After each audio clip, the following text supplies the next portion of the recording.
आइए बच्चों, tensor analysis. तो आज हम लोग यहाँ पर स्टार्ट करेंगे डॉक्टर विनोद कुमार की बुक के हिसाब से chapter number 3 Christoffel symbols and the covariant differentiation. तो इस चैप्टर में एक बात तो ये है, एक थ्योरम है, उसको मैंने यहाँ पर नोट के तौर पर लिखा हुआ है। GIJ is a covariant symmetric tensor of the second order.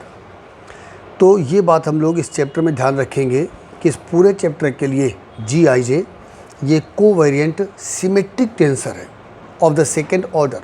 तो सिमेट्रिक का मतलब हो गया GIJ is equal to GJI। GIJ is equal to GJI। इस चैप्टर में हम लोग पढ़ेंगे Christoffel symbol of the first kind या Christoffel bracket of the first kind बोलते हैं, और Christoffel symbol of the second kind या फिर Christoffel bracket of the second kind बोलते हैं। तो आइए हम लोग सबसे पहले बात करेंगे Christoffel symbol of the first kind.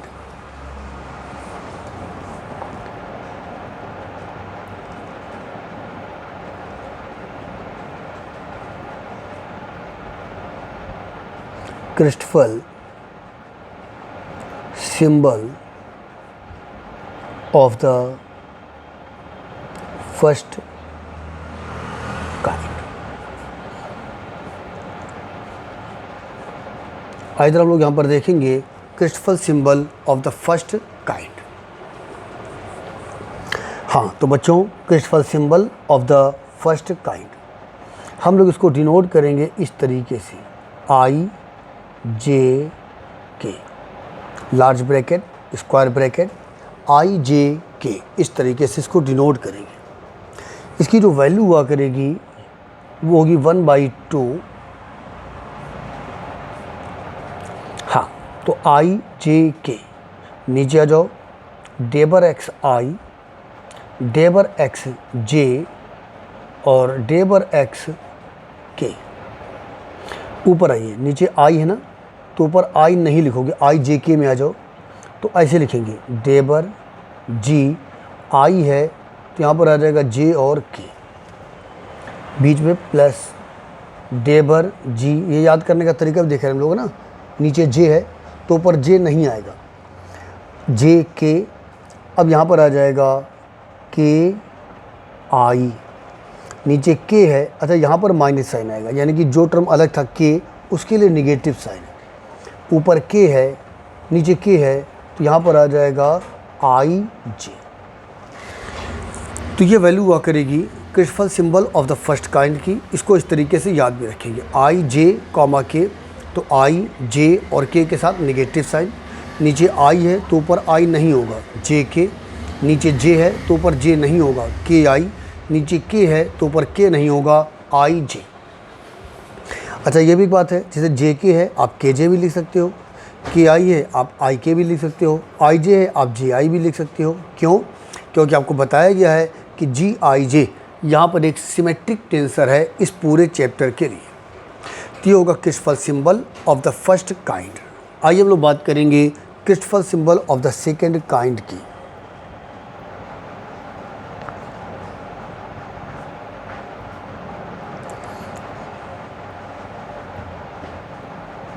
Christoffel symbol of the second kind. Christoffel symbol of the second kind हम लोग इसको डिनोट करेंगे इस तरह से, करली ब्रैकेट से, और यहाँ पर लिखेंगे ऐसे KIJ।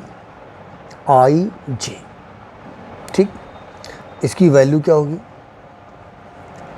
IJ, H और G के साथ यहाँ पर आ जाएगा KH। IJH ये वही Christoffel bracket of the first kind है। तो KIJ इस तरीके से लिखते हैं। इसको पढ़ेंगे हम लोग Christoffel symbol of the second kind. IJ ये कोई नई चीज़ लेंगे, H ले आओ या M लिख दो, कुछ भी लिख दो, और G के साथ हो जाएगा जो यहाँ पर टर्म था K, और जो यहाँ पर आपने यूज किया है वो H, तो GKH। तो ये हमारे लिए Christoffel bracket of the first kind, और ये हो गया हमारे लिए Christoffel bracket of the second kind. इनको लिख करके 2-3-4 बार इसको प्रैक्टिस कर लेंगे ताकि ये चीज़ आपको लिखने का तरीका ठीक से आ जाए और आपको ये याद भी हो जाए। अब यहीं पर एक थ्योरम है। क्या थ्योरम है? थ्योरम ये है कि जो Christoffel bracket of the first kind है या फिर जो Christoffel bracket of the second kind है, तो आई और जे के लिए ये दोनों ही ब्रैकेट्स सिमेट्रिक होते हैं। सिमेट्रिक का मतलब आई और जे की पोजीशन अगर हम आपस में इंटरचेंज करेंगे तो कोई फ़र्क नहीं पड़ेगा। तो आइए, यानी कि Christoffel symbol of the first kind and the Christoffel symbol of the second kind are symmetric with respect to I and J. ठीक है, तो इसका स्टेटमेंट लिख दूं क्या? क्रिस्टफल सिंबल्स ये दोनों हो गए ना, Christoffel symbols are symmetric in I and J, यानी कि आई और जे के लिए ये जो क्रिस्टफल सिंबल होंगे ये यहाँ पर सिमेट्रिक होंगे। तो Christoffel bracket of the first kind वो भी आई और जे के लिए सिमेट्रिक होगा, Christoffel bracket of the second kind वो भी आई और जे के लिए सिमेट्रिक होगा। तो आइए हम लोग यहाँ पर पहले Christoffel bracket of the first kind को दिखाएं कि वो आई और जे के लिए किस तरीके से सिमेट्रिक है। तो बच्चों, आप लोगों ने यहाँ पर उठाया आई जे के, क्या इसकी वैल्यू होती है? अभी आप लोगों ने देखा इसकी वैल्यू तो होता है 1/2 डेबर एक्स आई, ऊपर हो जाएगा डेबर जी जे के प्लस डेबर एक्स जे, ऊपर हो जाएगा डेबर जी के आई माइनस यहाँ पर है डेबर एक्स के और ऊपर आ जाएगा डेबर जी आई जे। ठीक, चाहो तो इसको क्वेश्चन नंबर 1 कह दो। तो ये है Christoffel bracket of the first kind I J के। बच्चों, अब हम लोग एक काम करेंगे, हमको ये दिखाना है कि आई और जे को आपस में इंटरचेंज करने पर कोई फ़र्क नहीं पड़ेगा, यानी कि जो वैल्यू होगी आई जे कॉमा के की वही वैल्यू होनी चाहिए जे आई कॉमा के की। तो आप लोगों ने कहा ऑन इंटरचेंजिंग आई एंड जे, क्या लिखा हुआ है? On interchanging I and J. आइए हम लोग आई और जे को आपस में इंटरचेंज करें। तो यहाँ पर हो गया जे आई कॉमा के 1/2। चलिए राइट हैंड साइड में जहाँ जहाँ पर आई था वहाँ पर जे कर दो, जहाँ पर जे था वहाँ पर आई कर दो, तो हो जाएगा डेबर जी। अब यहाँ पर क्या था? जे के, यहाँ पर था जे के, तो जे की जगह पर क्या आ जाएगा? आई, यानी कि ये हो जाएगा आई के और अपॉन में आ जाओ डेबर एक्स आई था तो आई की जगह पर क्या हो गया है? जे प्लस डेबर जी के आई, तो आई की जगह पर आपने क्या कर दिया?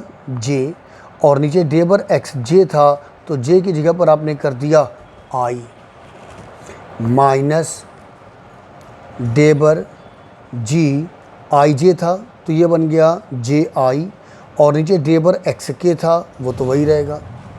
तो आप लोगों ने क्या किया? आई की जगहों पर जे कर दिया और जे की जगहों पर कर दिया आई। आइए नेक्स्ट लाइन। बच्चों, नेक्स्ट लाइन में हम क्या करेंगे?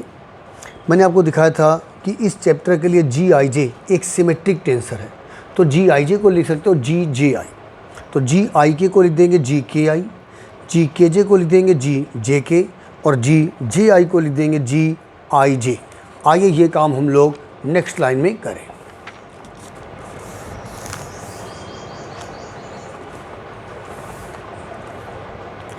हाँ, तो क्या बनेगा?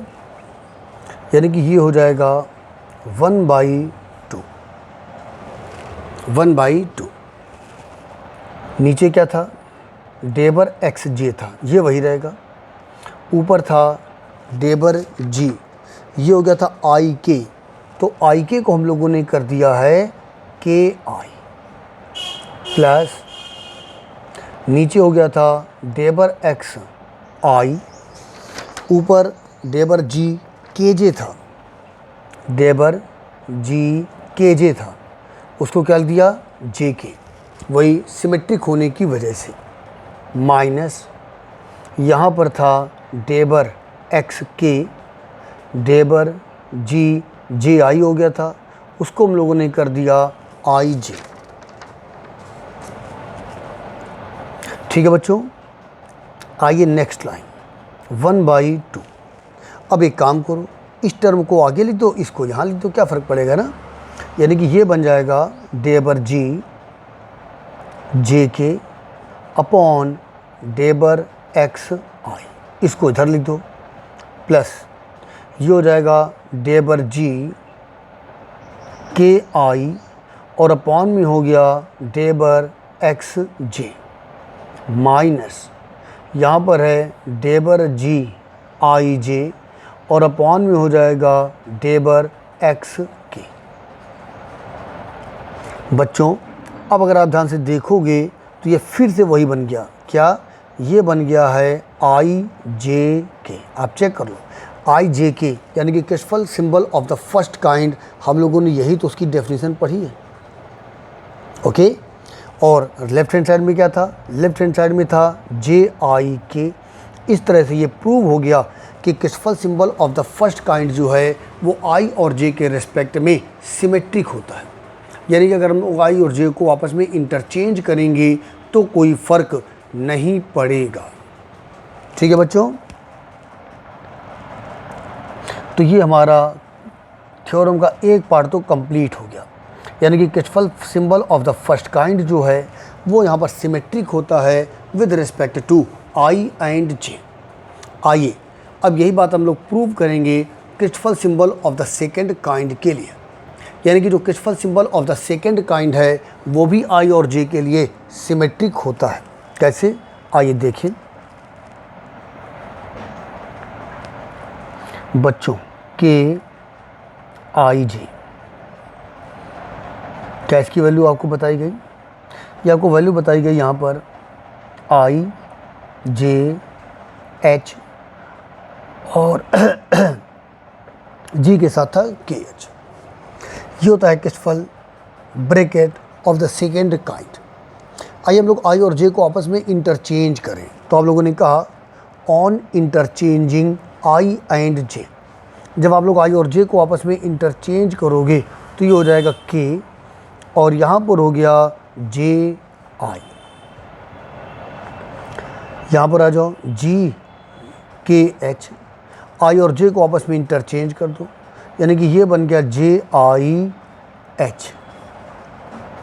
अब यहाँ पर एक लाइन लिखोगे, यहाँ पर एक लाइन लिख दोगे, जो Christoffel symbol of the first kind है अभी आप प्रूव कर चुके हो कि वो आई और जे के लिए होता है सिमेट्रिक। तो क्या कहोगे, since Christoffel symbol of the first kind is symmetric with respect to I and J, है ना, सब लिखा करोगे इस तरह से।